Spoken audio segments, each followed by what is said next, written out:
This is Commando Shadowsun of the Tau Empire, who at first glance looks like a bulky mech with balancing issues.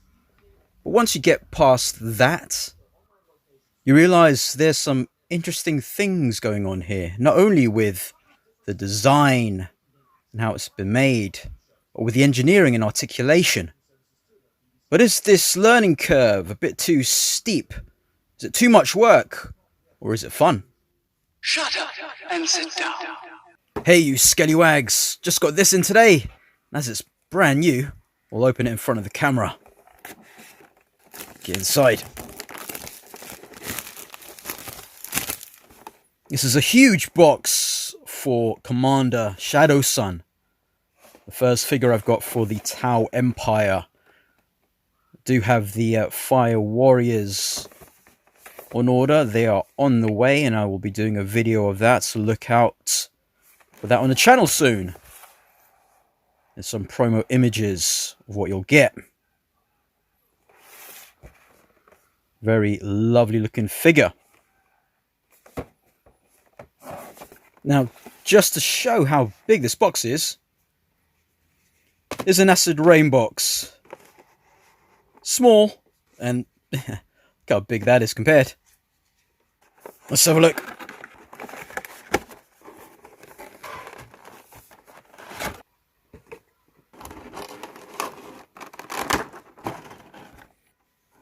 Do not eat. There's everything you'll get inside. So there she is, in a mecha helmet kind of look thing. Gundam. So I'll have a play about, and we'll get right into it.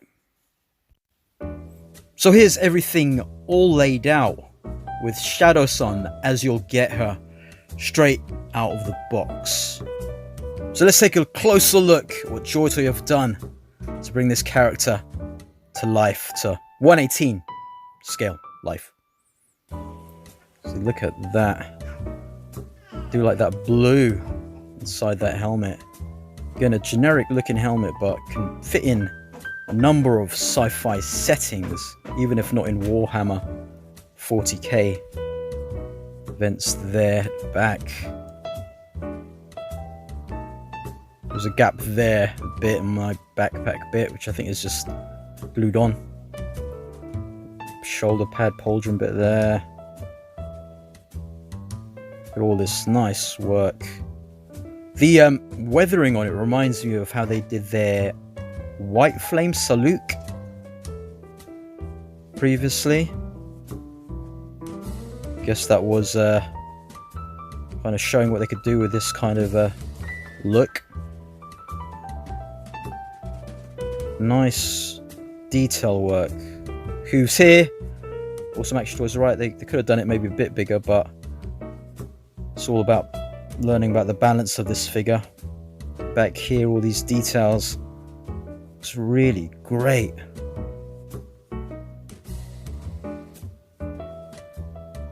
Right, so articulation. The head, this head anyway, moves a little bit, goes left and right, a little bit of a wiggle there.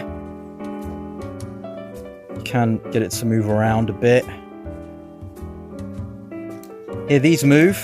My one here is a bit loose on the left.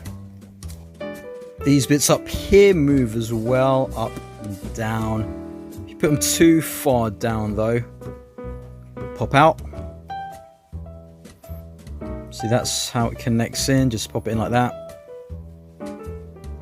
This bit here moves too, out of the way. Arm moves up about there. The pauldron doesn't really move. You can go around like that. There is a twist there at the elbow. Ratchet joint goes back as well, which is unnecessary, but you can do it. The hands here, a little bit of movement hindered by that.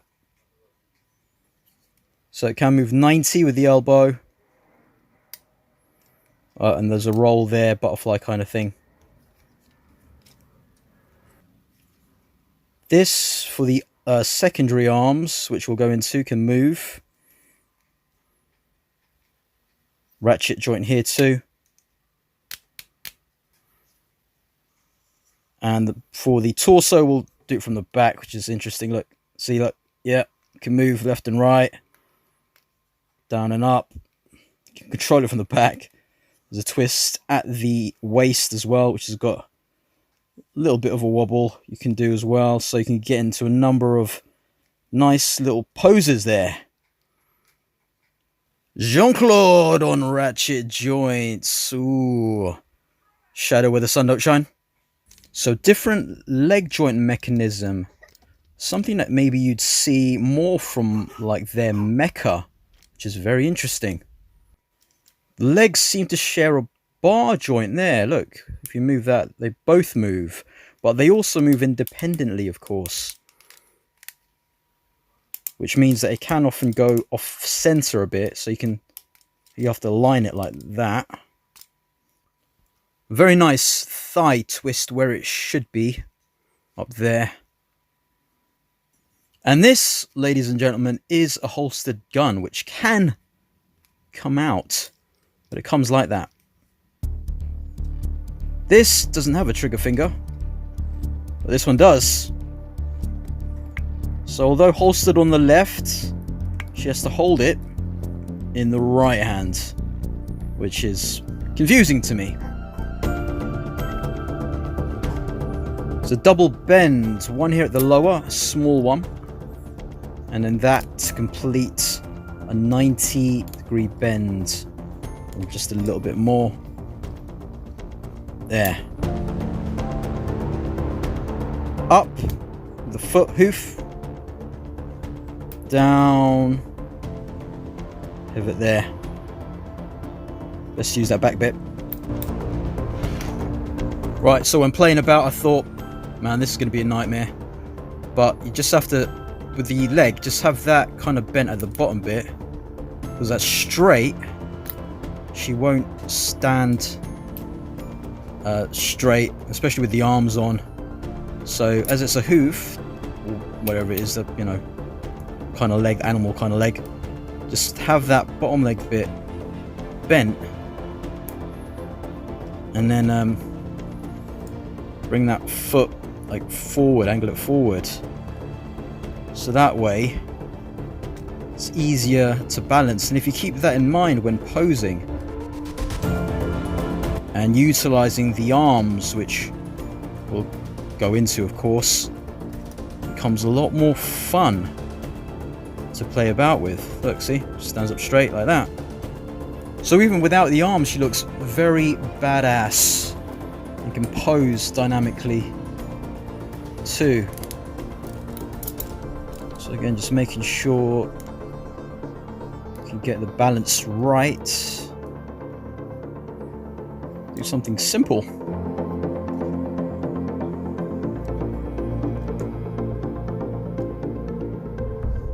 See?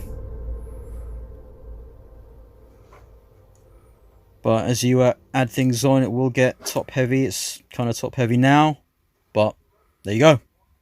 So there's a left relaxed or holding hand and a trigger one there. Here is a right kind of relaxed hand, maybe a hand for a beam saber. Here a fist for the right hand, fist for the left hand. At first glance, it does look like it's going to be a bit of trouble to take this off. But you just do that. There you go. And this is a lot easier to put in than I anticipated too. Remove this gun. Just holster it in here. Little click. Voila. I think this is supposed to be cloth, but it doesn't really look like it. I thought this head was going to be quite difficult to take off, and when attempting to do so from the front here, I was nearly pulling the head off of the neck bit. So what I did instead is just turn it and then just pull it out this way. Just push it. There you go. And here's her unhelmeted head. Alien look. Very nice. This thing moves. Nice little detail there. This the hair here. The head look. Very nice. This can't move, I don't think. I mean, try to, but don't want to break it. Right, so just hold it from the back here to secure. Hold and then pop it in.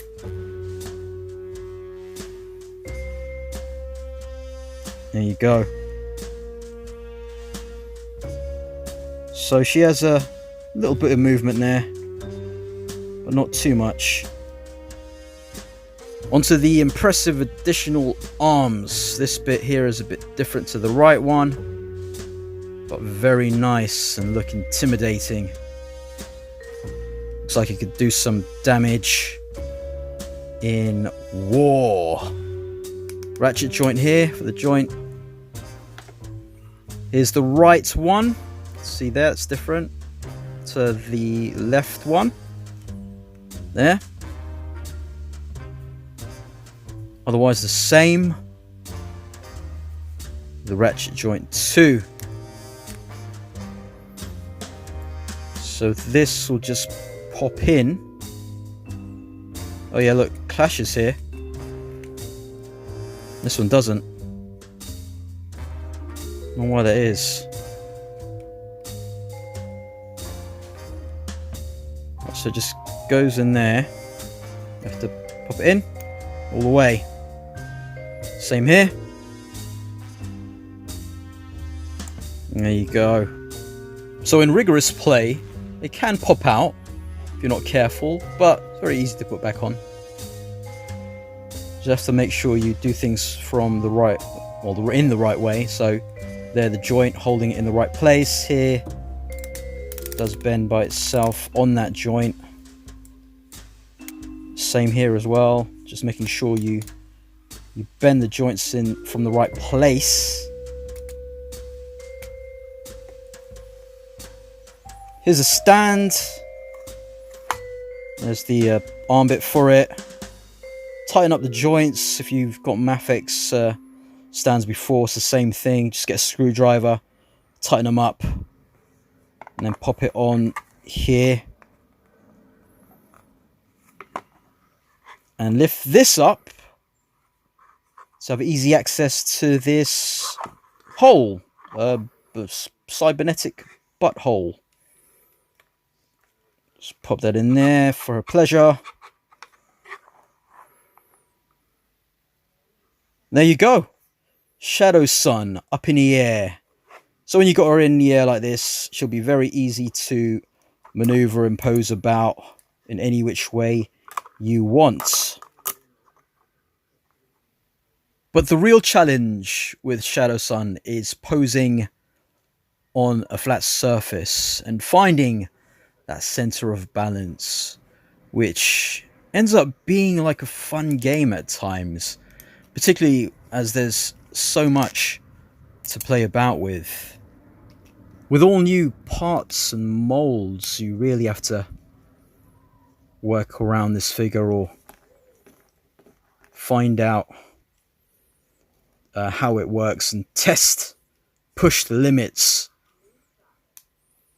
I'll show you here. We'll try to get it into that Moonwalker Michael Jackson stance, which is probably the only figure from Joytoy's 40k line that can do it. So one for you, Awesome Action Toys, as you like to refer it to as the is it dorsiflexation, the tee-hee Michael Jackson. But she can actually do it the way MJ did in that Moonwalker video, was it? So let's see her defy gravity.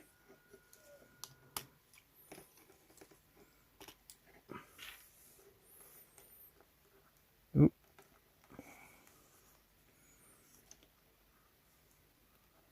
So find it there. Yeah, look at that. Look how far forward she's leaning. That is just awesome. Getting her to stand with both feet on the floor is actually fairly easy. You just have to use the arms to counterbalance any weight. See, just like that.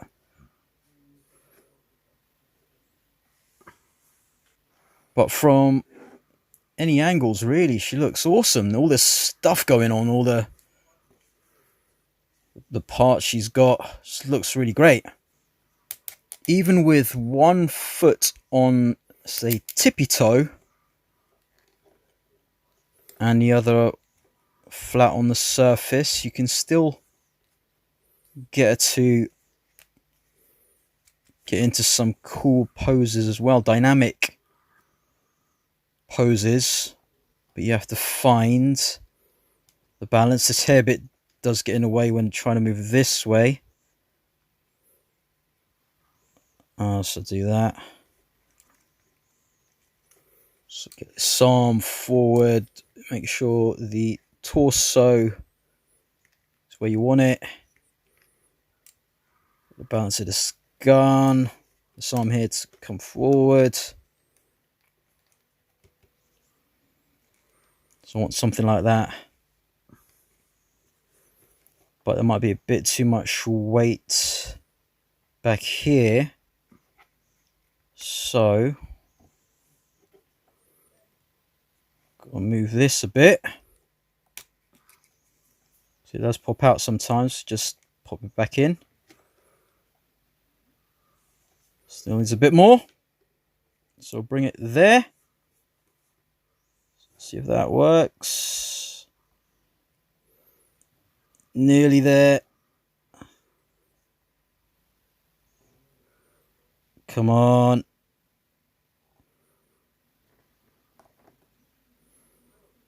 There you go. Let's move on to some comparisons. Shadowsun is on the larger side, the 1/18 scale figures. Here next to Usagi Yojimbo from NECA, the toy version, towers over him. With Crocker though, Crocker is more on the larger side, the 1/12 scale figures, but works really well with her too. Next we have Tuxun Shen on the left from Joytoy, and from Fury Toys that I've got recently, Spring, or not Leonardo. Be doing a video of this cracking figure too. Next we have my Acid Rain World Judge Dredd from Battle Planets, and it's Papalotl with the extra arm joints from Acid Rain on the right. Could definitely see her turning up in a comic with Judge Dredd, and she looks right home with the extra arms with its Papalotl. We have some Space Wolves here from the same Warhammer 40k line from Joytoy with Brother Gunner on the left, my custom version of him, and also Ragnar Blackmane on the right, a bigger kind of figure but still smaller than Shadowsun.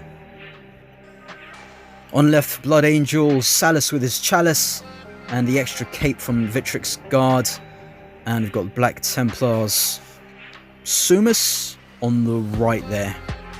Both great figures with videos, recent videos on the channel you can check out after this.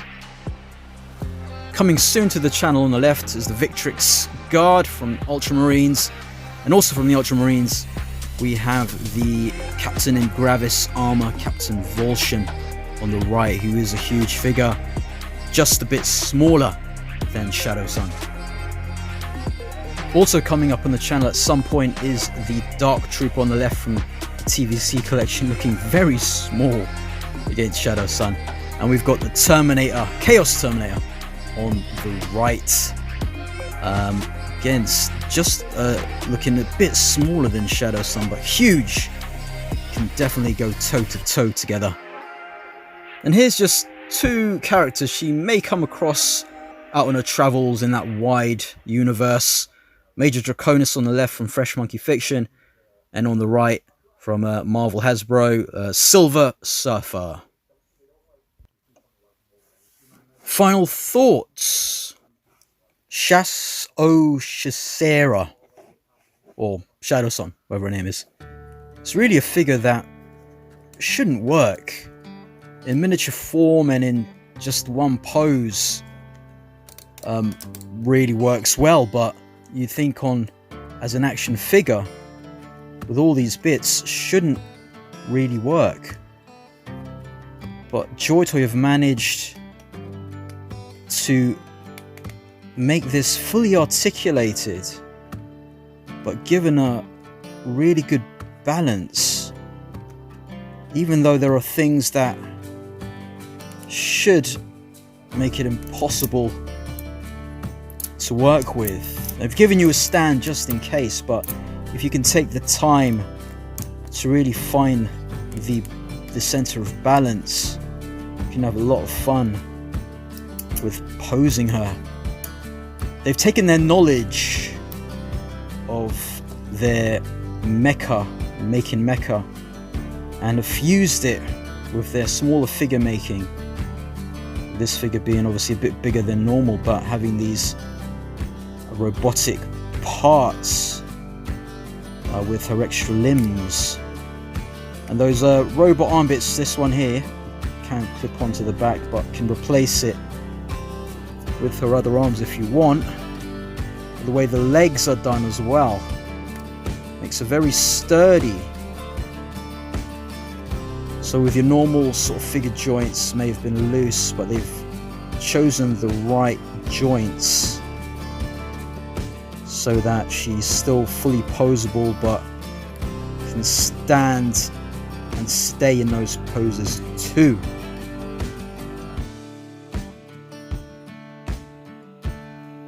What's really impressive in my experience with her so far is that even with so much going on, I've not had any issues with regards to posing. I like to play about with my figures quite a bit and move things around, like with this. I know Awesome Action Toys had a bit of an issue with his right additional arm here, but mine's fine. I can pose it from the joints and I'm having no problems. So obviously your mileage may vary, but for me, I've had a blast just trying to get her to balance and form cool poses. But with the arms, it's really not difficult to make her look quite badass just by pointing the guns in a certain way.